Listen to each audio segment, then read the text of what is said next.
We are now going to wrap up all of Auckland's problems and hopefully some solutions in a panel. What is being done? What more should be done? We're hopefully going to have some expert answers on that in this panel, which is going to be ably moderated by the Managing Director at Harrison Grierson, Glen Cornelius. Welcome, Glen.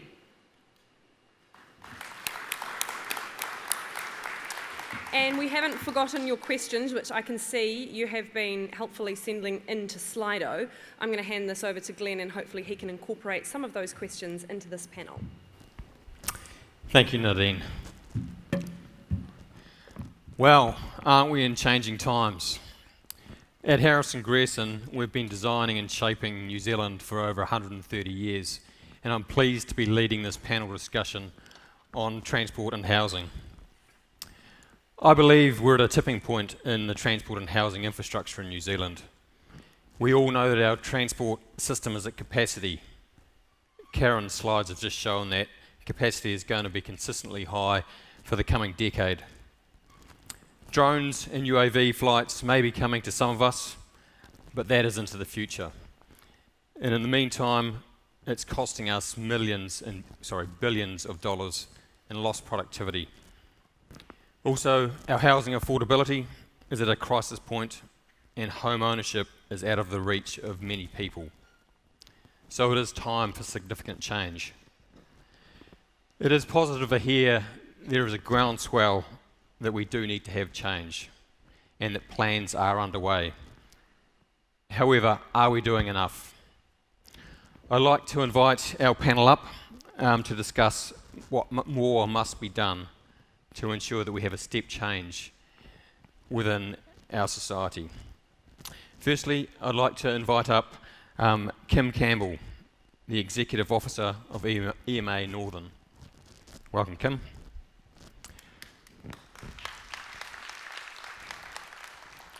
Next, Leonie Freeman, Housing Strategist and Business Futurist. Leonie. And finally, Pat Brockie. Pat's the Chair of Infrastructure New Zealand.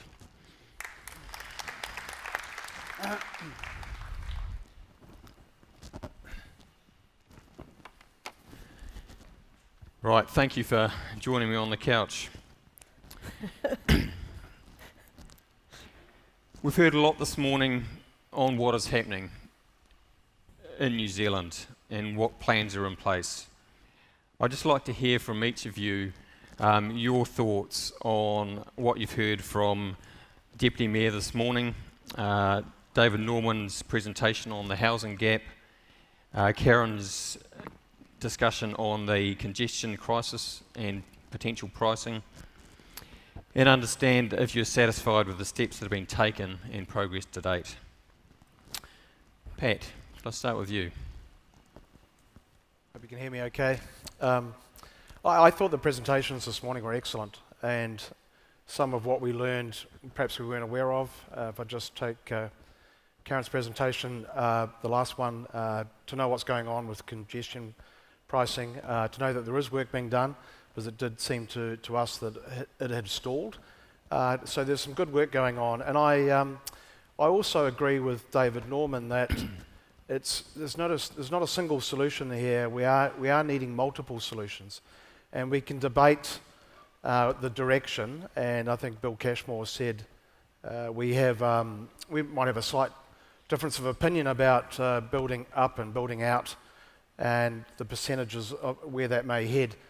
Certainly a difference of opinion between, say, the Council and Infrastructure New Zealand. And on that point, for me, it's key. We talked a little bit about affordability, and in this room, none of us really faced that challenge, I believe. But for a lot of people in Auckland, and David touched on those earning less than $100,000, that's a huge issue. And for me personally, I have a brother who's a builder who's come here from Perth. He has a son who's his apprentice. They're renting. They can't afford to buy. And it's a big issue for a large part of our Auckland population that we need to care about and we need to find solutions for. And whilst I agree, Infrastructure New Zealand would agree with the intensification in the urban areas, we also believe it's paramount that we create affordability with housing in Auckland, and that will mean greenfield, that will mean access to rural land prices. We have to, my brother and his son need to have the ability to buy their home. Otherwise, they will continue to rent. We need to find a way of tracking this, of actually evidencing that we're helping people move into a home. Now, Kiwi Build will be very important, and the Minister talked about this morning, and I'm optimistic about that. It depends on where it goes. Crown Infrastructure Partners, as many of you know, are going to be a good catalyst, I believe, for some of this housing development and good infrastructure and hopefully affordability. But we need to understand how that's tracking, and are we really making a dent? I know the consent numbers are positive about intensification, and I do think that's a good thing.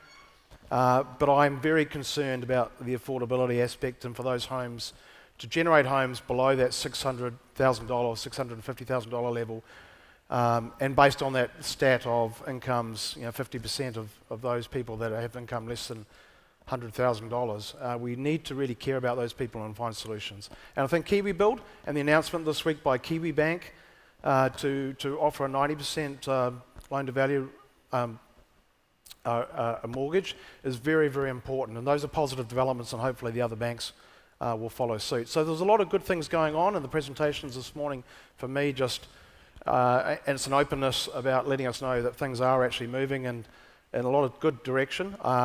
For Infrastructure New Zealand and for me personally, there are many aspects that we want to give more emphasis to. And for example, with housing, it's affordability, with congestion and transport. We really have to ask ourselves, is the status quo with congestion acceptable? In my mind, it's not. And I'm really hopeful that elements like road pricing will really they can make a big difference. And Karen talked about Stockholm, where they had the disappearing motorist and 20% reduction in traffic when they introduced their congestion pricing. And 10 years on, Stephen Selwood just gave me the information the other day, 10 years on, the population of Stockholm are delighted with how that's turned out. So we're tracking offshore experience, not just when they implement, but further down the track, because we are late with this, and my only ask for Auckland Transport would be, let's go hard and let's go fast at this, because inevitably I think we need to be there. If we're going to make a difference to the SMEs, I'm sure Kim will talk about this, but if we're going to make a difference to my brother, the builder, getting around Auckland, and the war stories he tells me are terrible, that's adding cost to us already in terms of productivity, but in terms of everyone gets a call-out fee. My dishwasher had to be repaired this week. Call-out fee, just about $100, and that's for doing nothing. And so we've got all these costs that we already incur. So congestion pricing, and I do understand the equity piece, and I think that is important, to be fair, but that cost is being incurred by all of us today in various forms. So in my view, road pricing has to occur and will have a net benefit to Auckland. Thanks, Pat. Leonie, would you like to give your thoughts on the talk this morning? Thanks, Glenn. I think the presentations this morning showed very clearly that there's a range of positive initiatives that the Council has instigated. This has included the Unitary Plan, which was introduced in 2015, which gave us a framework for growth and housing. It's really positive to see the 10-year fully funded transport plan, and great to see Karen's more details on that, and to show that government and council are working together in a joined-up fashion and speaking with one voice. It was good to see Watercare's 30-year projects and the Auckland Plan 30-year look at things as well. So, there's a lot of positives that council are delivering. But as a city, we face some really complex issues, which again, the Deputy Mayor highlighted around population growth, rates pressures, and borrowing constraints. And so to me, one of the things that we're still missing is, and I focus a lot on the housing, which of course infrastructure is such a key part, is that we still do not have a clear vision with clear targets for our city. So we know we've got housing issues, but we do not have a vision and targets that we're all working towards. We all talk about the need for joined up thinking and coordination, but we still do not have something in place where we can actually deliver on that. And just as an example, there was a great report that Hamish Glen did last year for Infrastructure New Zealand on the concept of a satellite city. Now, I'm not saying that you have to agree or disagree with that particular concept, but it was a great piece of thinking. But there is nowhere to go with those great pieces of thinking to actually get debate and clear decisions. And there's so many innovative ideas that people are working on in the city to help improve infrastructure, housing and everything else. But we have no ability in a coordinated fashion across all the sectors impacted to actually make decisions, debate and get action going. So I suppose the question to me, or the issue to me, is that yes, there's a whole lot of progress being made across a raft of our sectors in infrastructure and in property. But at the end of the day, we've got some big missing gaps. And I thought David's presentation highlighted some key figures which were really interesting this morning. But the one thing that was missing that came out of the unitary plan is that we need to build 14,000 houses every single year for the next 30 years to meet projected demand. And yes, consenting numbers are up. Yes, completed houses numbers are up. But we're still 4,000-5,000 short every single year. So the question we have to do is turn it around on its ear and say, how do we deliver those numbers? How do we strengthen our communities? How do we increase home ownership? How do we end homelessness? And all those bits and pieces. There are solutions for this, but at the moment we don't have a joined up thinking. And I think if there was anything that I would comment that I think Council's got a role to play, is that the Mayor did announce in March earlier this year that he would lead the coordination of all the housing initiatives. But in the last 5 months we haven't seen anything happen. So I suppose what I'm saying is we need a real resolute and uncompromising focus on delivery, joined up thinking, courageous conversations, evidence-based reporting, and a focus on success and delivering outcomes. Thanks, Leonie. Pat. Yeah. Oh, sorry, Kim. Well, I mean, if there was ever a vindication of advocacy, I saw it this morning. Now, Stephen, you and I have been working on this for 7 years and banged away on stuff that nobody wanted to listen to, and today we heard echoes. Yeah. We got true echoes and a laundry list of the things that we wanted. Hallelujah. And let's hope that we can get some across the house of cooperation on some really good initiatives. Now, here's the warning. And, you know, I go away with a sort of post-conference euphoria, realizing that we go back into a cultural wet cement. And what sits here is some questions which I put to this room. Is, do we have the management bandwidth? Yes, that's you. To do all this. And the willingness to stare down the naysayers and actually to show the leadership that's needed to build new institutions that actually act in a way that's different. Because all this stuff is not going to get done. We don't have any installed history of doing $30 billion in ARI. We're bad at it. And we have institutional rigor mortis of a scale that's not seen before since Byzantine times. The fact is, our institutions are not up to this task. We have to fundamentally change the way we buy things, the kind of people that we have doing it, and the speed in which we institute these changes. And so the next body of work that Steve and I have to do is to change the paradigms that sit underneath this, because the institutions aren't up to it. We have a risk-averse culture which starts in the State Services Commission and it translates all the way down into the City Council, to people who are scared, of course, to be judged for making decisions which are unpopular, which may at one point in time be something that not everybody likes. And we spend forever worrying about all the different stakeholders who claim to have a stake in this game. And in the meantime, as with ATAP, 3 years down the track, which we all agreed was a good idea, what has happened? What have we done? Nothing. But talk. Not a shovel has hit the ground. Not a hole has been dug. Not a rail line has been lent or a traffic light been put in place as a result of ATAP, which we all celebrated at the time. The minister at the time, Simon, said, "Kim, you are relentlessly negative." I said, "No, I'm not. Just show me how you're going to do it.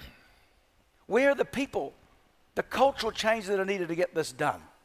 So my plea, and I say to all of you guys, is when you go back into your place of work, is to demand more, to be more demanding, to ask for greater pace, to allow our builders to have the scale and the confidence to go ahead. or we're going to be sitting here with the same problems that we've had for the last 20 years. Now, you saw it there on the graph a little bit earlier on, that after spending $28 billion, yes, we've got a few more people coming to town, but we really haven't made much progress. And if we don't do even that, then we really are not going to get the productivity gains, which are our birthrights.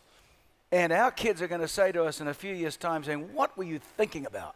Why didn't you get on with the job? So there it is. There's the challenge. To be better at what we do, to have the leadership and the skills and the confidence to stare down the naysayers and get this stuff done. Thanks, Kim. You're asking for a step change. Thank you. A step change in courageous leadership across all of industry. I'm going to come back to Pat now and just talk to Pat about the urban growth agenda and the proposed growth agenda, which looks at making room for growth both up and out. In your view, is this the right step? Is this the way that we need to be delivering integrated housing and transport? Yes, and I think it is, and I think the Minister talked about it this morning with also the Urban Growth Agenda paper that's currently been submitted to Cabinet, and I think you can access it all through MB, and I haven't read it in detail, Stephen has, but it really does, and I think the Minister covered the key areas, including road pricing, urban planning and so on, funding and financing. It really does cover a lot of the issues and challenges we've been talking about for a long time. So I encourage all of you to read that paper that's going to Cabinet, and I think we're, based on what the Minister said this morning, optimistic it'll get some headway. So taking a glass half full approach, we're seeing a lot of positive development. This paper will be important and the implementation of it, but the implementation speed, probably coming back to Kim's point, we just need implementation to go faster. Election cycles put pressure on things that one government proposes and the next government decides to change. Hopefully we'll hear tomorrow that there may be a way to mitigate some of that if we have a body, as we've seen in the UK and Australia, that would allow us to get some more consistency in how we govern, so that some of the things that are implemented, and Phil Twyford has a great vision, as we've all heard, but that vision can get implemented consistently over time. That's really key. But we do believe upward and outward, but again, as I said earlier, outward will allow us, we believe as an organisation, Infrastructure New Zealand, we need cheaper land prices to ultimately make homes affordable. We need to access those rural land prices. The urban areas are going to be a challenge. Again, coming back to my brother and his son, that's going to be a challenge for those. Otherwise, he's going to continue to rent. We need to find, but as David said, multiple ways of tackling the challenge that we face in Auckland. With 45,000, Bill Cashmore said 45,000 homes of new people coming into Auckland every year, that's going to continue to create a real pressure point. Well, there's the planning system itself. I don't know if you saw embedded in the code, which comes through Mr. Twyford's presentation. He talked about the planning system. Well, Stephen, we've been working on this. There's 3 acts of Parliament. Those, there's the Resource Management Act, there's the Land Transport Management Act, and the Local Government Act, who, when they come together, make it almost impossible to get anything done. And there's a lot of political tension in trying to change that. That is the planning system that sits under this. Now, to get all this done, unless we deal with that, we're not really able to change much at all. And so there needs to be a process of that to happen. And the Minister's going to need some help there. Now, in the short term, they're going to make some carve-out and changes. There'll be a lot of arguments about those as well. But we need to accept that the way we consent buildings, the way the council deals with the builders themselves, all that process, it needs to speed up. We need to use what we use in manufacturing terms, lean methods. And we need to get the inspecting the quality out of it rather than designing quality into the system, into the thinking. Because if we keep doing it as we've been doing it, we're going to keep getting what we've got. And the fact is, the task, which has been set, the 100,000 houses, cannot be built in New Zealand at the speed they have to be. And you're going to have the same problem with your brother-in-law near into the future. And the second thing we've got to do here is we've got to separate in the language what we're talking about. At the bottom end, we have people who are never going to buy these expensive houses. Let's face up to it and deal with that problem. and accept it as a community. We're going to do it, and it's not a pricing or an economic problem. It's one that we accept as an amenity. And then deal with the vast number of houses which affect your brother-in-law. And until we do that, we're not actually going to solve this problem at all. And again, it's the way we think about these institutions that sits there. And at this stage, we haven't actually had that conversation. Just to pick up on housing affordability, coming to you, Leonie, you've written a lot extensively about housing supply affordability in our construction industry. In your mind, what's going to actually move us forward and help us tackle the housing crisis that we've got in Auckland at the moment? So I think a lot of the issues that we face in housing at the moment we all know, and they range from the need for new innovative ideas, the challenge with getting through compliance and regulatory constraints, the issue about consenting, our planning regime, as Kim just touched on, the capability and capacity of the construction industry, the difficulty of the procurement process in government, the funding regimes, the risk and return profiles, and on the list goes. The issue is that we have to, we have to look at addressing all of those things and pulling a whole raft of levers at the same time. The issue to me is at the moment we all sit in siloed sectors. We've got government, council, iwi, the private sector development community, the community housing sector, the finance community, and on it goes. And what we don't have, despite the fact that we talk about it a lot, is joined up thinking. And in October 16, I launched a comprehensive solution to Auckland's housing crisis. And the disruptive idea that I see is not just in all the things we need to fix, even though we have to address that, but the disruptive idea is about how we all work together. And there is a successful initiative that's been used extensively all around the world, which has solved some of these big, complex, seemingly intractable problems. And it's called collective impact. And basically what it is a very structured framework to bring all the silo groups together, focused on a common vision with clear targets. And it's about shared accountability and differentiated responsibility so that we look at clear targets about how do we deliver these supply numbers. And then we know that to deliver on those supply numbers, for example, we've got to deal with procurement, planning, consenting, and that we build teams together with an open plan, with openness, with a long-term plan, not driven by 3-year political cycles, with total accountability and evidence-based reporting. And collective impact, interesting enough, all around the world, and the successful ones have never been started by government or council. Collective impact initiatives have always been started by a group of city leaders saying enough is enough.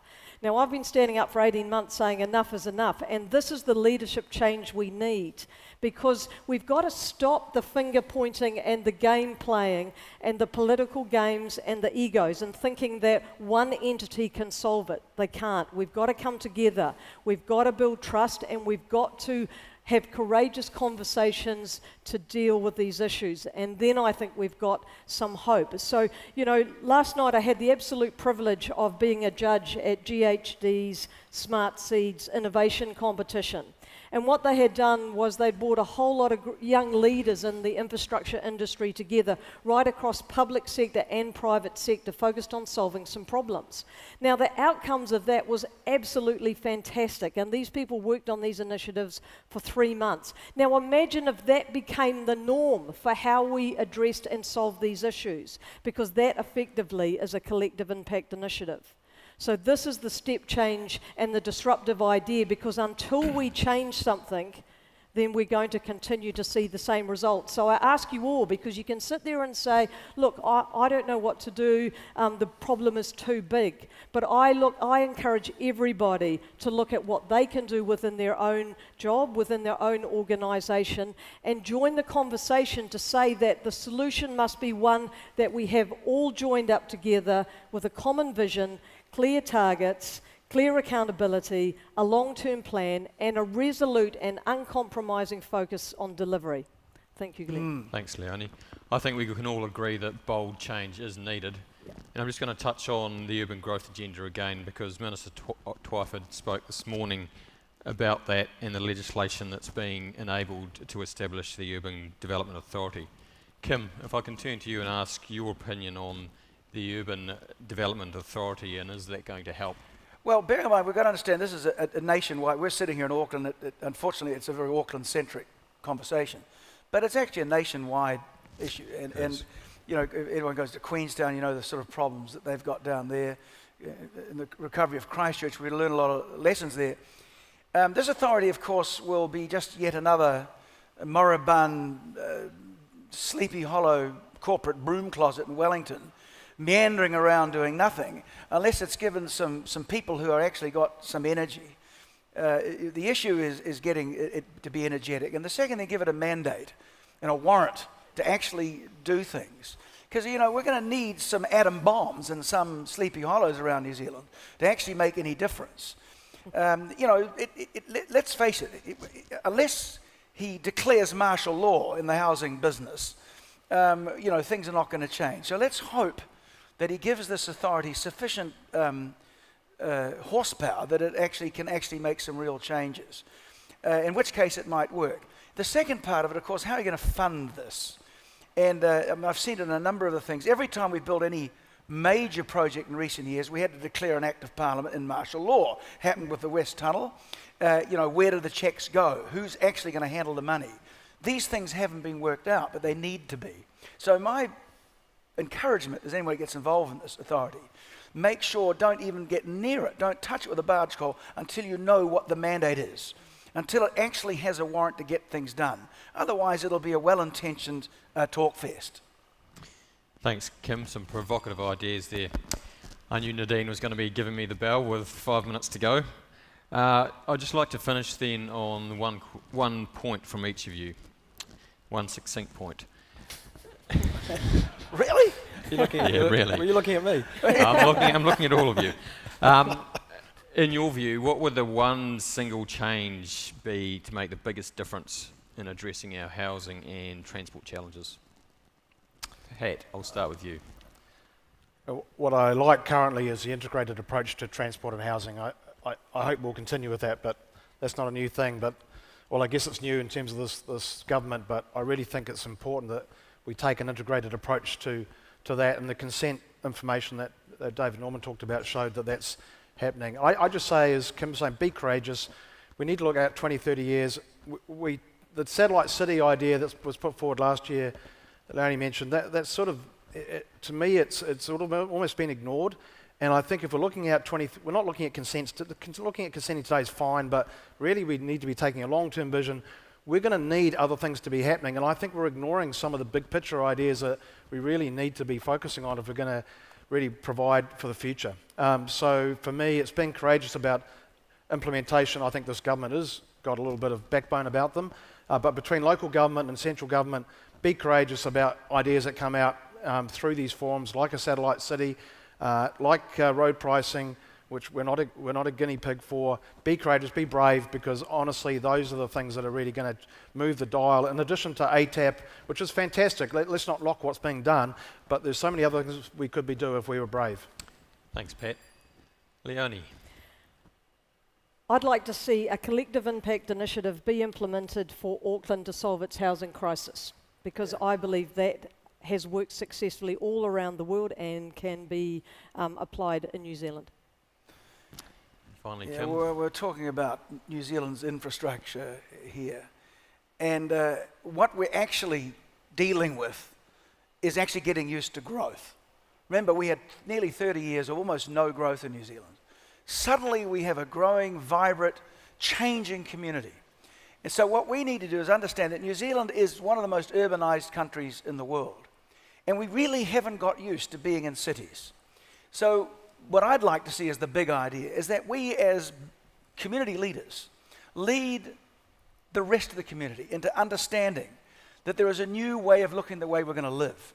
Because we're going to have to accept these changes, embrace them as being exciting and having a vibrant future, and stop bickering and undermining the initiatives that actually make a difference for everybody. Thanks, Kim. So, we are in interesting times. Real change is needed to ensure we address the housing affordability and transport issues that we face here in Auckland and throughout New Zealand. It is time for bold leadership and actual action to be taken to enable the vision that we've seen this morning and to have that vision turn into reality. I'd like to thank the panel for sharing their views on what more must be done. So if you can put your hands together and thank the panel, that would be appreciated.